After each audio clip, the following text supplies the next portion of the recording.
Welcome to Networking RX, a podcast devoted to helping business professionals like you enhance your networking skills in order to become more proficient giving and receiving quality business referrals and improving the overall quality of your life and the lives of those around you.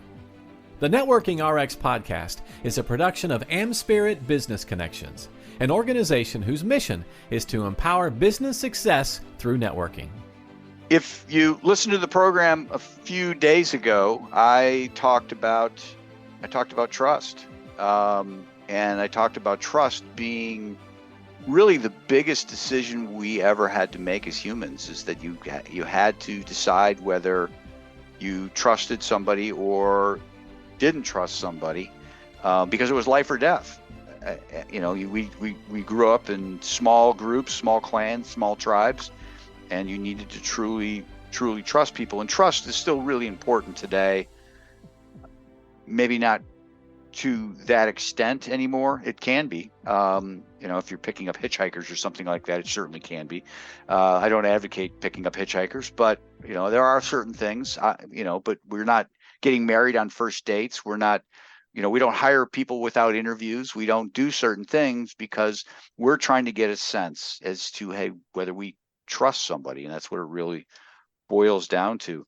Today on the program, I've got Catherine Sherlock, and she's an advanced coach working with high-functioning leaders. She works with athletes and performers, and her work is really cutting edge. She says that you learn how you've operated as a self as enemy and make the radical shift to self as ally. And we're going to get into that, I hope, right, Catherine? Yes. Let's just kick off with that. Right? Give me some background on how you got started in this, how you got into coaching, and just for the audience, how I was introduced to Catherine was I'm on her email list and got an infogram that she had sent on trust. And I'm like, wow, this is really neat. And I just followed up on it and just said, hey, do you do podcasts? And she sent me some other stuff. She said yes and sent me some other stuff, and she is here. So jump in. Thank you for having me, Frank. You're welcome. All right. So most of the personal development field, which also means the coaching field, actually teaches us to treat ourselves as enemies. And it is a radical shift, and it changes your psyche to begin to operate self as ally. Now, it's not easy. You can't just learn it mentally and start to do it, because it's deeply wired into us, this kind of self as enemy. So let me give you some examples of when you're acting as self as enemy. For example, if you're talking about ego, all the time I hear leaders talk about ego. And they really talk about it in this derogatory voice. Well, if you're talking that way and you're talking about ego, you are in self as enemy. I'm sure you've heard people talk about the reptilian brain. Yep. You know what? That theory came out in the 1950s, and it was disproven in the 1970s, and we're still hearing about it. And it makes me a little bit crazy. Oh, interesting. Yeah. Yeah, it's not true. It's not how our brain developed. And again, when you're thinking that part of your brain, a part of you is, the reptilian part of you, again, that is looking at yourself as self as enemy. And all of a sudden you have to be on guard. You have to be vigilant against this part of you that's going to, leap out and betray you. This part of you that isn't as advanced, that isn't, as kind and smart, whatever the story is. It's a really unhealthy way to interact with yourself. So those are just a couple examples. And the other place, of course, we do it was with our emotions, right? We have been told that certain emotions are not okay, that certain emotions make you, if you even have them, you're a bad person. Mm-hmm. And what it really does is disconnect you from yourself. And when you get disconnected, we all have that, because we've all grown up in this culture, in these cultures. You lose the kind of the full access to yourself. And on the trust front, it's hard to build self-trust when you're treating yourself as the enemy, right? Yeah. You have to be able to make a switch and embrace all these parts of self and learn to listen to them, because they come with messages like emotions. All those negative emotions we struggle with, they are actually our inner GPS if you know how to use them, and it's not taught out there.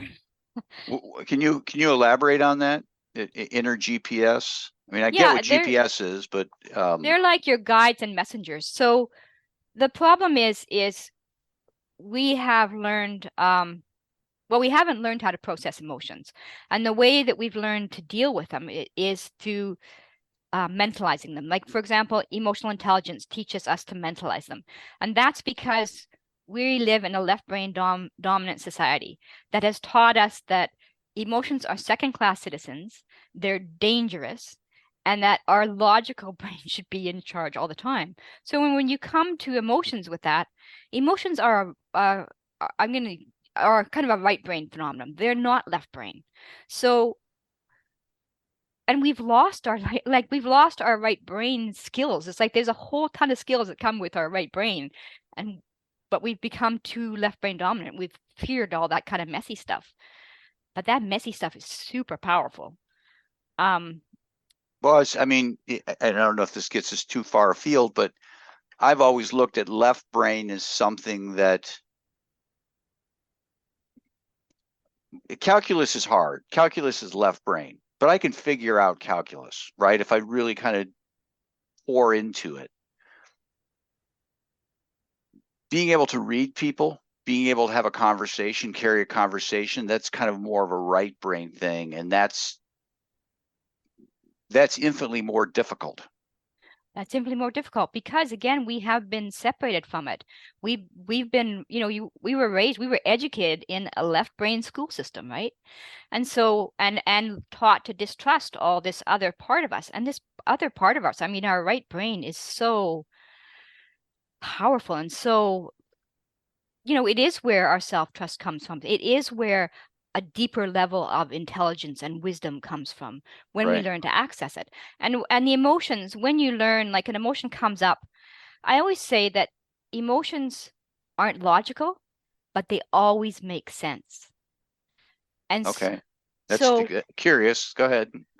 So if you can figure out, like, you might have an emotion and think this isn't logical. Yeah, and that may be true, but in some way it makes sense that you're having this emotion. And it's up to you to kind of explore that and find out why this emotion makes sense and what message is it giving to me. We talked about a couple of giveaways I have, and I don't think I sent you the other one on emotions. But for our listeners can get that one as well. And it actually has a table of the different emotions and the common message that they bring. So, for example, anger is telling you that somehow your boundaries are being crossed. Right. Sometimes it's because your expectations are out of whack, but that's where you go. The thing is, when that emotion rises up, it's actually trying to move you. It's like a message from your deeper self telling you that here's an opportunity for you to kind of grow, for you to expand yourself in the direction of you getting what you want in terms of your goals, the things you've been asking for. So instead, we get triggered and we get all upset about getting triggered when we should be going, woohoo, I just got triggered. What's this information that my, authentic self is trying to tell me here to take me toward the goals that I've been asking, maybe praying to go there. I'm getting a response, and most of the time we're just shutting it down rather than actually learning to listen to it.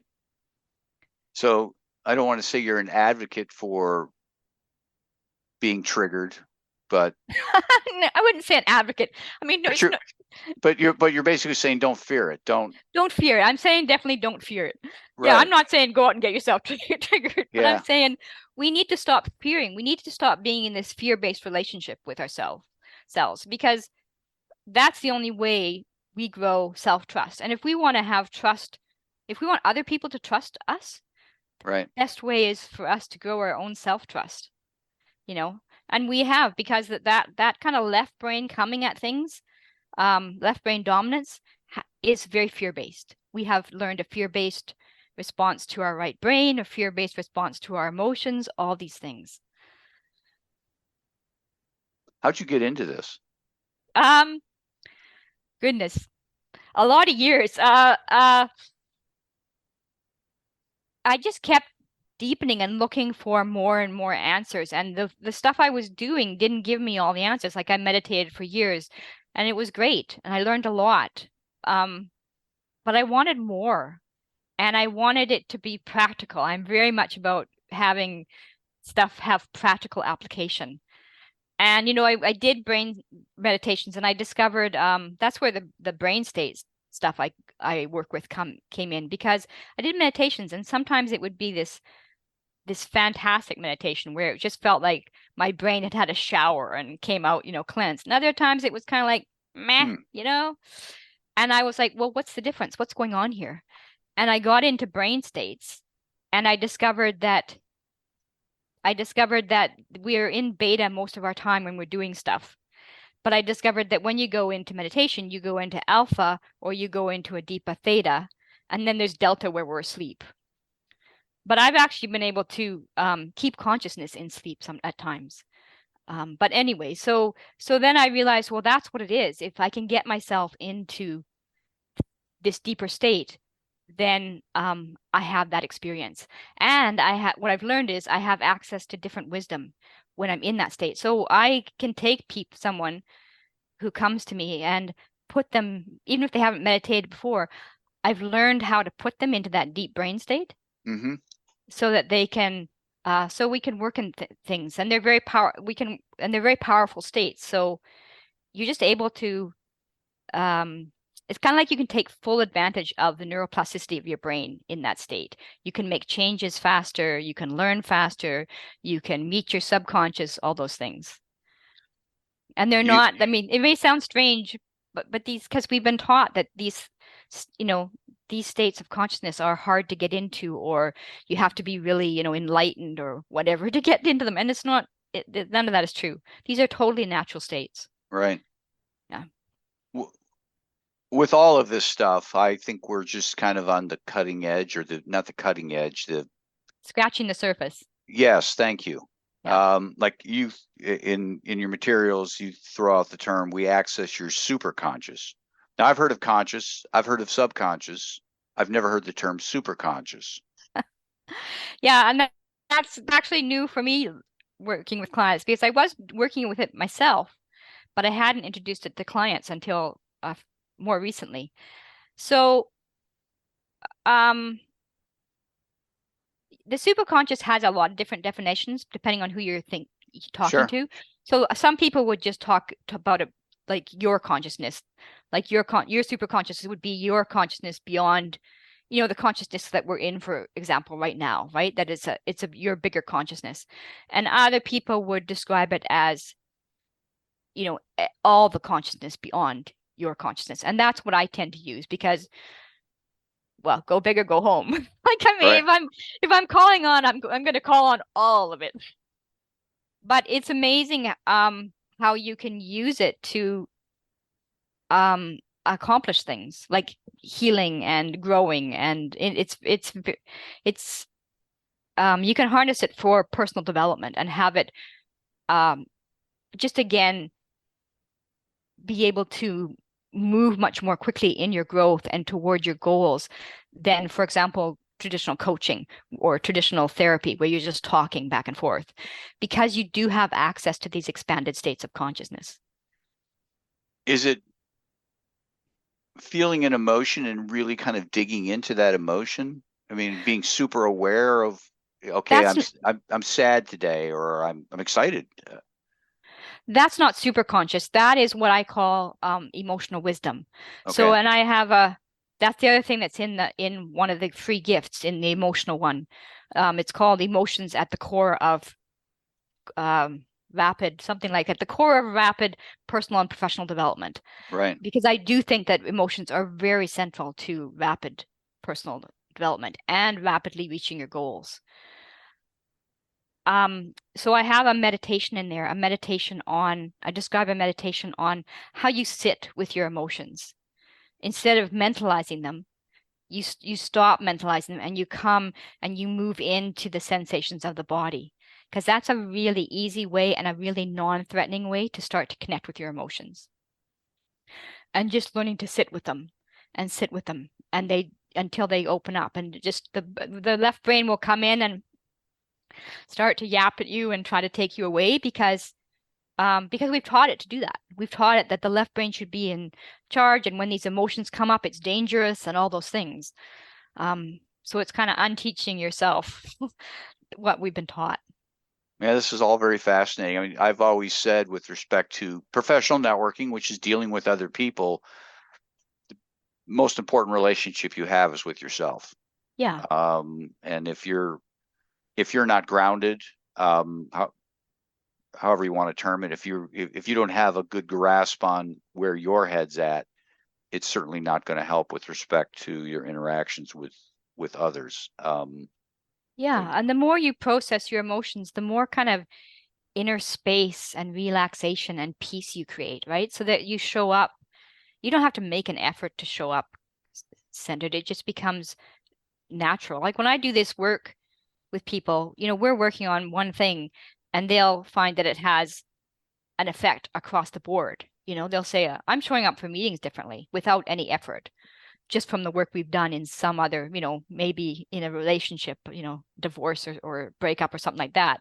But they're finding their work situation has changed without any extra effort on their part. Interesting. And the whole notion is self as ally. I'm really trying to process this all in my head. And maybe it's helping the listener. I want it to help me at this point. It's probably helping other people. But again, when you're feeling an emotion, you're really kind of dialing in and starting to ask a lot of questions. Again, that sounds like it's getting back into the left brain. I need for this to make sense. And you're saying, don't worry about that. Yeah, don't worry about that. I'm saying, listen, learn to listen. Yeah, learn to listen, and that's another thing for, building trust with others is if you can, that's the other giveaway, what we talked about, the invalidating and the self-validating, the little known secret skill of leadership, of high functioning leaders. And we do a lot of invalidation by accident. So invalidation is kind of dismissing how people are feeling, but a lot of things that you're trying to do that you're trying to make people feel better, you actually end up invalidating people. Like I can't think of any right now. Like if you said, if somebody tells you a problem and you said to them, God never gives you more than you can handle. You're not actually giving them the space to go through what they're experiencing emotionally. Right. Right? As opposed to saying, they share something with you or they get emotional and you say, I'm sorry you're having a hard time. Or, if you're a leader, it's normal to have hard times sometimes. And I may not have all the answers, but I'm here to figure it out with you. So giving that place of safety, creating that place of safety for people to actually feel and experience what's going on inside and be, everybody be okay with it. That's a high level leadership skill. And that's true of, networking too, where everybody's kind of anxious and, coming in, to be able to kind of create that bigger space for people, that safe space for people. Okay. Well, let's shift gears. Let's talk about your practice and how, you've already kind of alluded to working with people. What types of people, what are, somebody listening, whether for themselves or somebody they recognize, what are the challenges they're running into? It's quite a mix of things. It is certainly, a lot of people who are interested in the work I do have already kind of reached the end of emotional intelligence and realized that there's something that's not enough here. Mm-hmm. And they want to, some of them tell me sometimes like they want to be able to experience their full range of emotion. I think that's coming back to that not fearing anything anymore, like just coming into your own fullness. And the thing is, when we cut off from parts of ourselves, we cut off from skill sets and capacities and all that, right? So they usually often run into something where they feel like, they're working toward bigger goals. One of the things that happens when you work toward bigger goals is stuff comes up on a psychological level. And we kind of demonize that, as opposed to recognizing that that is part of the process of growth, that stuff is going to come up because you are, here right now, and you want to go there, and going there is going to require some change within you personally. And Right. so the stuff that's blocking you from that will come up. Like, so emotions might come up. And the more you listen to them and work with them, the more they'll point to, this is the, underlying belief system or something that's getting in the way of you getting to that goal.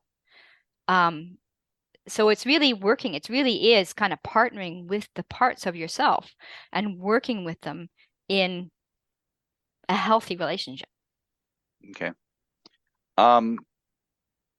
You had mentioned a couple of the gifts, and you've given me, I've got the website here, highermindfulness.com/resources. Is that where people would get those if Yes. they go to your website? Yes. Yeah, they can, they're actually, there's 3 of them on there. There's one we haven't talked about, but there's gifts on there for people. Oh, there's more. Okay, there's you go. more, yeah. And then they can contact you on the same website. I think it's /contact, correct? Absolutely, yes. Yeah. Yes. Okay. Well, I appreciate your time today. This has been great. Well, thank you very much. It's been great to be here. Thanks for joining us on the Networking RX podcast. Please put what you've learned into action today and let us know if you have questions, comments, or ideas for future topics. You can email them to us at podcast@amspirit.com. That's AmSpirit.com. Finally, so you never miss an episode, be sure to subscribe to the Networking RX podcast through iTunes, Overcast, or however you receive your podcasts. Now get out and network with someone. The Networking RX podcast is the copyright production of AmSpirit Business Connection. All rights reserved.